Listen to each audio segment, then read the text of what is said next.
And let's go ahead and jump right into the big news. Man, do you remember when it was Intel CPU launches that were exciting?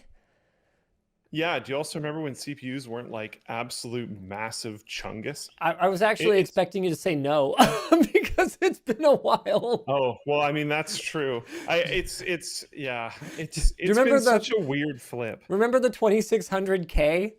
You know what I mean? Yeah. Well, okay, if you look back at when you and I started working together, which was a long time ago at Yep, this point, over 10 years um, now.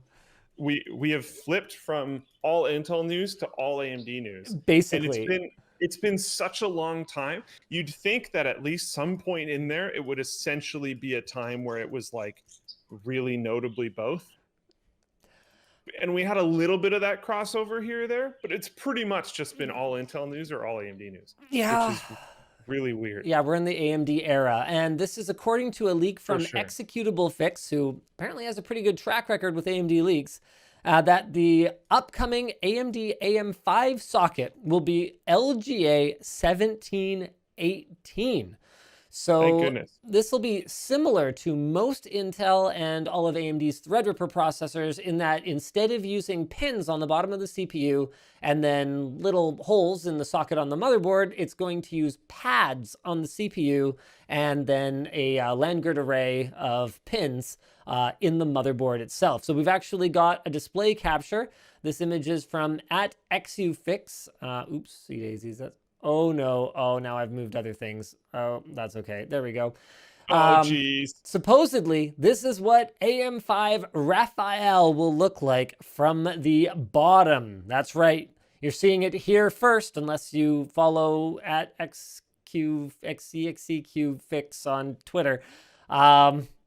That's all 1,718 pins. Now let's talk about what exactly Raphael is going to be. Basically, we are expecting support for DDR4 and 5. So this is apparently going to be a backwards compatible platform, which is something we have actually seen before. I'm Yep. trying to remember the last time. It would have been, was it? I mean, on mobile, it's really common to see support for DDR3 or DDR4, especially when low power DDR3 was a thing and low power DDR4 wasn't a thing yet. You saw a lot of Ultrabooks that were still using low power DDR3, but I'm trying to remember the last time this was a significant feature on desktop. The only time I specifically remember it, and I'm wouldn't be surprised at all if it happened again after this, but I remember the DDR3, DDR2 mix boards. There was Yep. quite a few of those. That was definitely a big thing. So JWLELE, no idea how to pronounce that, over on Floatplane says AM3 supported DDR3 and DDR2. Yep, Yeah. that's correct. So there wasn't really much of a compelling performance difference on that platform between DDR2 and DDR3. And I remember that there was a lot of discussion around whether you should spend the extra on DDR3 at that time. There were even boards that, like you said, Luke, had support for both DDR2 and DDR3. In fact, I remember this really amazing ASRock board way back in the day. Yeah. Oh man, what was that thing called? DDR1, DDR2. I think I had support for DDR1 and DDR2. Nah, this isn't the one I'm thinking of, but this is definitely a really cool board that did happen to have support for both DDR1 and DDR2, the 775 Dual Vista. Now, this was, as you guys might have guessed, around the time of Windows Vista. And I guess this is one of those kind of weird marketing moves, kind of like AMD and their Athlon XPs around the time of Windows XP. Hey, yeah, it's great for Vista. And this is a really cool board because it's got support for DDR1 and DDR2 memory. And then, even more interestingly, it's got support for AGP and PCI Express. So the idea was that you could go Core 2 Duo. So this was just such a leap forward in CPU performance at that time. You could go Core 2 Duo, but while only investing in a new CPU cooler, if I recall correctly, no. if you were already Intel, I don't believe you needed a new cooler. So new CPU, new motherboard, that's it. You carry forward your RAM, you carry forward your graphics card, and you can update them at your leisure. And as long as you weren't heavy into overclocking, it was probably fine. Technically, it had overclocking features, but it wasn't great. The one I was actually thinking of that I daily drove is this one. Yeah, this one. So sorry, this one was not actually a DDR2 and DDR1 board. This was only DDR1. But this thing was super neat in that it had PCI Express and AGP as well. So there you go. There's your brown AGP slot as well as your PCI Express slot. And then it also had this crazy Chungus yellow slot here that allowed you to go from socket 754 to 939 or something like that? I can't remember what this stupid thing did. Oh, future CPU port. That's right. They didn't know because they had actually done a previous board where you went from 754 to 939. That wasn't this one. Although, you know what? This doesn't actually seem quite right either, because the one that I had was actually like quite overclockable. Oh man, it doesn't matter. The point is I have gotten off the rails a little bit here. AM5 is going to have support for DDR4 and 5 along with PCI Express Gen 5. That is freaking crazy to think about. Like, wrap your brain around this, Luke. Not that long ago, I was working in a computer store, okay? Selling PCI Express Gen 1 motherboards. It's been a while. Luke, you. It's okay? Been quite a while. So I was in the computer store. Oh man, hold on a second. Let me just try to think. I would shop from your computer store. Okay. This was the kind of motherboard, okay, that I was selling in the computer store at that time. This is the A8N32 SLI. Oh no, that's not the deluxe. Whatever. It's the A8N32 SLI. They were right around the same time. This is a PCI Express 16X slot. That was the state of the freaking art at the time. And you would put your super high powered, what would that have been around that time? Like 8800 GTX. No, not even. Holy crap. It was pre that. This is like 6800, like 7800 era. Wow. Okay. It was a while ago. And that was all the bandwidth you could possibly imagine needing, even for a high-end graphics card. There were even questions at the time about whether we even needed PCI Express because AGP was more than enough for even the highest end graphics cards. Now, since then, we have doubled our PCI Express bandwidth 4 times. So what that means is PCIe, hold on, generations. Let's have a look at what the actual numbers work out to here. So that first generation per link was about 250 megabytes per second. So 16 links would have been, oh man, I need my calculator. 16 would have been about 16 would have been about 8 gigabytes a second. All right. So moving on to PCI Express 5. Let's have a look at a motherboard again. Here we go. Pulling up my screen. Here we go. Let's pull up that board again. So now, oh crap, this doesn't even have any PCI Express 1X slots. Oh, that makes my point very, very challenging to make. I need a board with PCI Express 1X slots. Motherboard. I swear to you guys, I'm gonna get there. This is the problem with doing these things live. There we go. That right down there. Are you kidding me? Ugh. Okay. There we go. That little tiny thing down there on the bottom. That now has half of the bandwidth, or will with PCI Express Gen 5. Half of the bandwidth of what used to be a full-sized PCI Express 16X slot. So you could theoretically take one of those like graphics cards from back then, plug it into this dinky little tiny slot, and you would get absolutely the full performance that it was capable of. And yes, modern GPUs, quite a bit faster. But have we even fully begun to take advantage of PCI Express Gen 4? Not freaking likely. With that said, there's a lot of benefits to having much, much faster PCI Express. Like, GPUs aren't the only thing that needs to have a ton of bandwidth allocated to it anymore. Nowadays, the I/O on a motherboard is crazy. Like, every time you want to put a USB, 10 gigabit per second port on your motherboard, it's like, oh, okay, yeah, that's a gigabyte per second, and I'm rounding, obviously, but that's a freaking lot of bandwidth. So if you want to have, an entire back panel of your motherboard that's covered in these ports, it's like, oh yeah, okay. Now all of a sudden, being able to go much, much faster per lane is going to make a huge difference. Also, in the server space, getting boring now, being able to split these PCI Express lanes out, so you could actually take even modern graphics cards and go, okay, yeah, we've got 16 lanes, which we could use for a single 16x slot. Or we could take those 16 lanes, split them out, be running compute on 16 different GPUs that are all connected to it, or realistically, actually a lot more than that with PCI Express switching, and get just unheard of connectivity and performance out of these next generation CPUs. So super exciting. PCI Express Gen 5. Is it going to make your graphics card in your gaming rig faster? Yeah, no, not really. But does it have a lot of potential? Absolutely. There's going to be some challenges, though.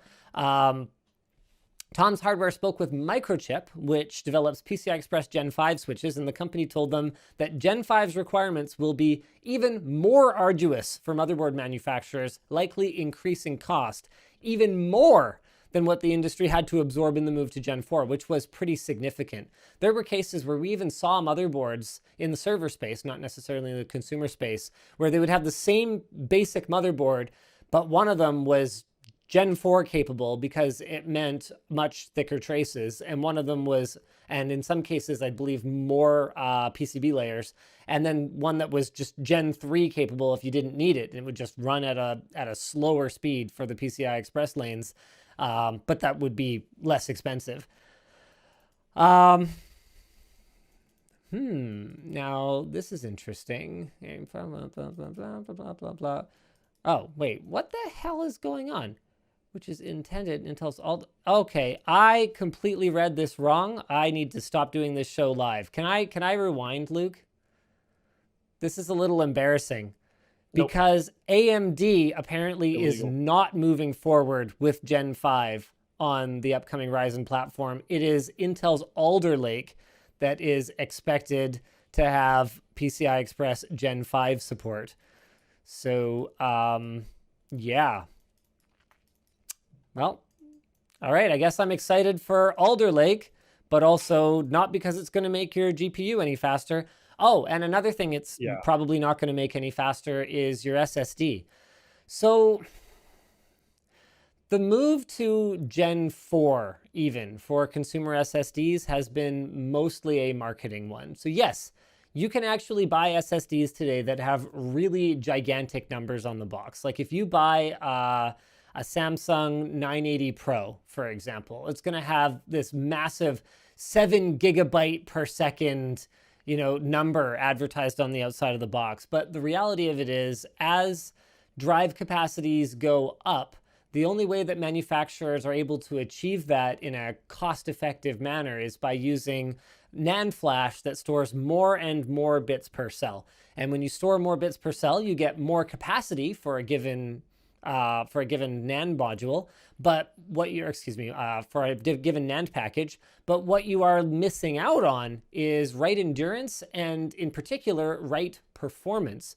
So while you're going to have these drives that are able to saturate your PCI Express Gen 4 link, and I would be amazed if you don't see manufacturers pushing the limit so that you can saturate a Gen 5x4 link, as soon as you actually write to it for a sustained amount of time, you are going to start to see that performance not just trail off, but fall off a cliff because the NAND flash just can't keep up. And even high performance drives, like the 980 Pro is TLC now, if I recall correctly. Although Samsung doesn't actually market it that way. Yeah, 3-bit TLC versus the 2-bit MLC of the previous generation. So Yeah, it's cool, but I don't know. Probably not going to be a game changer, at least for consumers. Well, yeah, a lot of this just smells like they're just trying to be ready. They might end up using this socket for a while, right? So we'll see. Yeah, that's true. And I mean, a big part of it too is a lot of the research and development that you do for your server platform will often end up in your workstation platform, True. which ends up in Yeah. your consumer platform, and in some cases even vice versa. It's sort of whatever's driving R&D forward. It's not like you're going to go ahead and throw that work away Yeah. because, oh well, the smelly workstation division did that, so we simply won't use this technology in the server space. I mean, if anything, the cost to develop this stuff is so astronomically high. You want to reuse as much as possible wherever you can. I mean, a perfect Yeah. example of that is the LGA 11 series, like the consumer-sized Xeon chips that Intel makes, where Yeah. the only major difference is that they've got a couple of switches flipped in them, so they support ECC and something else I can't remember. They're the exact same silicon because the cost is so much lower to develop that once and then flip around some switches so these guys pay a bit more and these guys pay a bit less, and hopefully your margins land somewhere right in the middle compared to actually developing completely discrete dies to go in two completely separate product lines.